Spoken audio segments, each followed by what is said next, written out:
पा हे शेतकऱ्याचे हाल पा हे डुकरांचे हाल पाहून घ्या. आणि हे ना ही सरकारची मेहरबानी आहे बरं का. शेतकऱ्यावर सरकारची मेहरबानी की अन्य प्राण्यांना जीव लावा.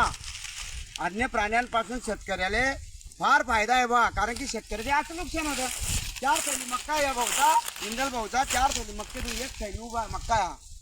मला सरकारला एवढंच सांगणं आहे की या डुकरांपासून तुम्हाला काय फायदा आहे बा. मी तर व्हिडिओ टाकू थकून गेलो. पण मला सरकारला आता पाचोरा तालुक्यामध्ये बिबट्या आले. त्या गिरडमध्ये बिबट्याचे बच्चे दिसले 4 बच्चे. आणि या पाचोरा तालुक्यात हे कोकडी असो जोग आंबेवळगाव तांडा हे 5 खेड्यांमध्ये बिबट्याचं पूर्ण दहशत फैलवली आहे. आणि खरोखर बिबट्या आहे. आणि इलेक्ट्रिक बोर्डावाले रात्रीची लाईन देता आणि रात्रीची लाईन चालली जाते. तर शेतकरी रात्री पाणी भरायला जात नाही. बरं रात्री गेला तर बिबट्याचं दहशत बिबट्यामुळे जात नाही. आणि रात्री तो डुकरा आपल्याला बी गेला तर बिबट्याची भीती हे डुकरा असं करताय.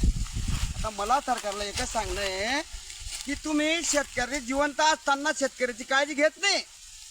जेव्हा शेतकरी कर्जबाजारी होतो हे असं नुकसान पाहतो जेव्हा फाशी घेतो ना तेव्हा त्या शेतकऱ्याची सरकार काळजी घेतं. कशाची? डेड बॉडीची.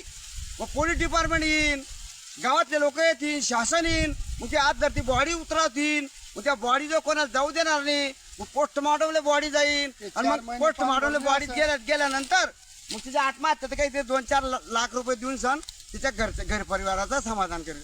अरे पण सरकारला एक सांगतो मी जो माणूस आत्महत्या करतो त्याच्या मागे परिवार राहतो. त्याची बायको विधवा होती त्याचे पोरके होता.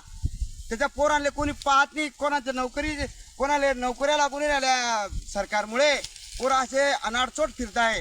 तर मला सरकारला एकच सांगणं शेतकऱ्याला जर वाचाडायचं असेल तर 5 एकरपर्यंत तरी तुम्ही कुंपवून द्या. ही बातमी मंत्रालयापर्यंत पोहोचवा की हे शेतकऱ्याचे अशा हाल आहे. पाहून घ्या किती मक्का आहे 3 एकर म्हणून एक किती दांडे 4 दांडे उभी इथे बा. कुठे काय ठिकाणं राहिला. आणि सरकार म्हणतं की बा अन्य प्राण्यांना मारू नका आणि शेतकरी लंबा झाला तरी चालेल.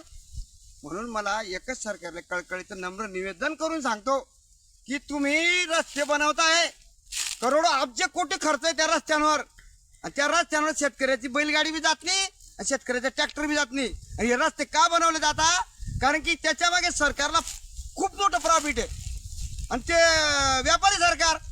व्यापारी सरकार असल्यामुळे त्या रस्त्यावर व्यापाऱ्यांच्याच गाड्या चालतात. त्या रस्त्याचा व्यापाऱ्यांनाच फायदा आहे. शेतकऱ्याला त्याचा काही फायदा नाही. तुम्ही जमजम करून रस्ते करा. तुमचं अभिनंदन आहे रस्ते केल्याचं. पण शेतकऱ्याच्या प्रत्येक शेतकऱ्याला 2.5 एकर म्हणा 3 एकर म्हणा 5 एकर म्हणा याला कुंपावून द्या. कुंपावून दिल्यानंतर शेतकरी वाचीन. तिथे अन्य प्राण्यांपासून शेतकरी वाचू शकत नाही.